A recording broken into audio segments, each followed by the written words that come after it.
Thank you very much to Aviva. And any rock and roll fans here by chance? Anybody been following the whole Jane's Addiction scandal? So they were supposed to have one of their shows in Toronto, and they did not make it there. I'm on the road. I was in Tulsa at the time, and I'm reading about this, and I'm watching the video, and a band on stage. They've done about 7, 8 songs. They haven't finished yet. No encore. One guy punches another guy out, and they go off the stage. Show is canceled. Next show is canceled. The tour is over. We do not have that issue here, so not to worry. We're almost at the end of the show, so now it's time for the encore. And we're fortunate enough that our last speaker, she's going to join us shortly, she actually was speaking at another event. And so we're trying to figure out the schedule. And I don't know if you've ever had, you ever think with like your best friends or close friends, you have 2 or 3, 4 of you, and you're trying to figure out schedules, so you're emailing or texting or WhatsApp each other. Okay, we do Friday night. No, I'm busy. Can we do Thursday? No, I'm gone from vacation. Can we do it in 2 weeks from now? Trying to coordinate 3, 4 people ain't that easy, right? Now try to coordinate 8 people plus the event's location could be challenging. And so at the end of it, we had 2 different dates, and we had 99% on one and not as many on the other. And our last speaker said to me, I got this other event, and am I going to make it on time? I got to speak for 3 hours. I said, you're going to have more than enough time. It's close by, yes. So our last speaker, Dr. Iris Gildea. So coming to us after 3 hours of speaking, she's our encore. Her book, The Poetry of Belonging, Healing with the Language of the Wound. She's got her drink. She's going to be ready to go. We have a lot of doctors in the house here. I've noticed a lot of author doctors, a lot of doctor authors, whichever order you want to say it in. And I'm amazed at the diversity of the people and the personalities that we have here at Alternity. And I was saying this to a book club that I was at a little while ago. It's one thing to pick up a book that you just see the cover, it looks interesting, you read the back of it, and then it's another thing when you actually get to meet the person behind it, hear their words, hear their thoughts. And this is where this book festival came about. The idea was now when you go to Alternity and you look at the stands there, you actually know these people now. You know intimately, you've met them, you know what they're about, and reach out to them and message them on social media and say, hey, I picked up your book, I read it, can I get an autograph? What did you mean by this? Here's my story. I can probably each of the authors raise their hand and say, but when people reach out to you the most, you notice that they're always talking about their story. That's the first thing, right? And that's a great thing because the idea as an author is not so people know you as the author of your book. It's really so people can see themselves and they can tell their stories. And so Iris, as a doctor, professor of book and media studies at St. Mary's College at U of T, evolutionary astrologer, spiritual teacher, and community arts facilitator. I thought I wear a lot of hats, and I thought I was a busy guy. I feel like such a slouch compared to these other authors. You all are involved in so many things that I really give you credit for. I mean, here we are at one event, she's doing 2. And when she's not teaching or writing, you can find Iris with her dog in the woods or walking along the Salish Sea. We're going to learn more about healing and trauma today. Thank you for finding a way to meet us here today. You're our encore, Iris Gildea, everyone. Thank you. Do I have to talk into this or no? It's up to you. You can talk without the mic, with the mic. I'm going to talk without the mic, as long as you can all hear me. Thank you so much, Jonathan. Thank you for including me. I love this space of Alternity, so it's so nice to be here.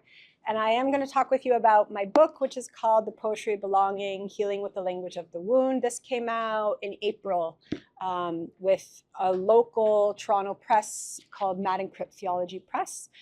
They're a press that's really devoted to centering stories, experiences of marginalized folks, voices that are silenced. And so a little bit more about me. I do wear a lot of hats, and I am sorry that I missed others speaking. I was at an evolutionary astrology event where I was speaking, and now I'm here. This book is all about healing. So it is about healing with really any type of trauma, but this book is focused on what we kind of call complex trauma, especially childhood trauma. I myself am a survivor of childhood abuse and violence within the family. And part of the work that I do in my hat as a professor at U of T is as a feminist trauma theorist. And also I'm trained in expressive arts therapy.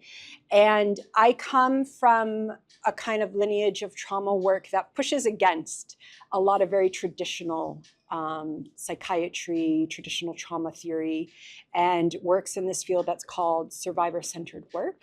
And this book is all about how poetry and art and nature and spirituality are essential for healing. And so this book does a lot of things. Okay, so it is, on the one hand, kind of divided into two parts. The first part is a little bit more situating the ideas I'm talking about. Why is poetry so healing? Why is art healing? Why do a lot of survivors and folks that live with complicated trauma find more embodied healing when we're not forced to sit in talk therapy and necessarily talk about things in a certain way? And it looks at the history of trauma theory and how our bodies and minds are actually designed to work with spirituality, to work with art, to come into different healing ways. It also is part of my story. And my story is only told in poetry for the most part here. It is in a genre that's called autoethnography, and that is where we use our own experiences in order to change paradigms, from the idea that a lot of people who write psychology theory haven't necessarily lived through the experiences that they're talking about, whether it's because of gender, class privilege, race. There's a lot of different intersections of identity, but there's a strong tradition, especially in academia, of research being done about people where those people don't get to center their own voices and experiences and say what works for us. What does healing look like for us? So this is really working with survivor-centered ways of approaching healing. And it's really about the way that nature and spirituality for myself have been the most healing thing in the world. And it's all about how we can come into different experiences of belonging, especially when we've had experiences where we've either felt isolated, been isolated, continue to be isolated by different social inequities, and also, of course, with childhood trauma. It sounds really, really serious and heavy, but I swear it's joyful. And it's written, so the way that it's written is, I actually wrote this in dialogue with the ocean, with the Salish Sea, which Jonathan mentioned, which is on the west coast. So I spend my time between Toronto and BC. And there's the water that kind of comes up from the States and then goes along Canada, and that's the Salish Sea. And for me, nature and the ocean has just been the wisest teacher, really, in my life. And I gained so much from that relationship. So I'm just going to read the first page and give you just a sense of the voice, and also prove to you that it's not written in the heaviness that I've been talking. I have been in love with the Salish Sea since my late 20s. While I grew up in New England and took trips to the Atlantic Ocean, it was the wilds of the Salish Sea that broke straight through the protective numbing I'd worn over my psyche and heart since early childhood. There was something about the Salish Sea, the waters of the Pacific Ocean that curve up and flow around the northwest shores of the United States and Canada. When we met, my protective sheath crumbled almost instantly. Its waters spoke to me in a way I had not been spoken to before, taught me about myself and about my journey in this life. As I stood on the shore and watched the dance of those blue depths rising and washing back upon themselves with white-capped waves, there is nothing that describes what happened to me other than the rapture that comes when we fall in love.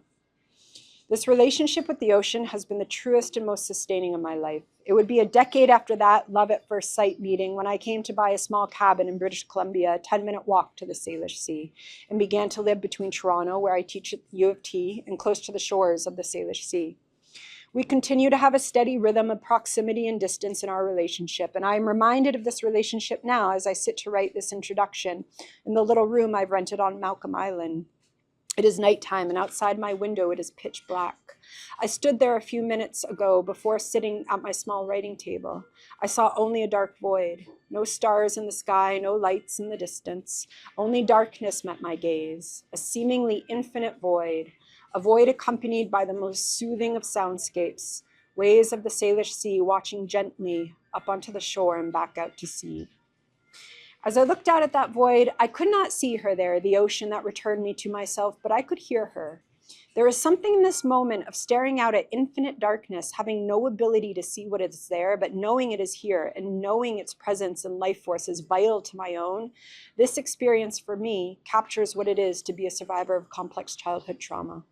I believe that we survivors are experts at seeing in the dark. We learn to understand the contours and textures of living in that realm.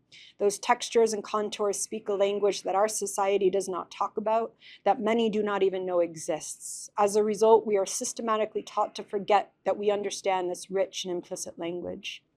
My love with the Salish Sea helped me to remember. It reminded me that I already knew how to speak this language, not with my mind, but with my body and my own spirit of survival. Throughout this book, I refer to this language as the language of the wound. It is also, I will show, the poetry of belonging. And so this book is about the poetry of belonging and how we all have access to it. And that's it. Thank you.